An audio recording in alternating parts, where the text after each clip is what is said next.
প্রয়োজনীয় রাষ্ট্র সংস্কার, গণহত্যার বিচার, সংখ্যানুপাতিক পিয়ার পদ্ধতিতে সুষ্ঠু ও নিরপেক্ষ নির্বাচনের দাবিতে এবং দেশ ও ইসলাম বিরোধী সকল ষড়যন্ত্র ও চক্রান্তের প্রতিবাদে আসছে আগামী 28শে জুন রোজ শনিবার ঢাকার প্রাণকেন্দ্র ঐতিহাসিক সোহরাওয়ার্দী উদ্যানে ইসলামী আন্দোলন বাংলাদেশ এক বিশাল মহাসমাবেশের ডাক দিয়েছে।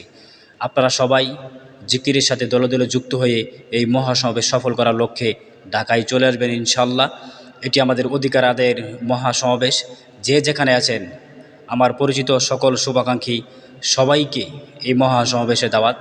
আমরা আমাদের ভোটের অধিকার ফিরে পেতে চাই। আমরা একটি স্বচ্ছ ও নিরপেক্ষ নির্বাচন দেখতে চাই। সেই লক্ষ্যেই আমাদের এই মহাসমাবেশ। আগামীর বাংলাদেশ হবে ইসলামের বাংলাদেশ।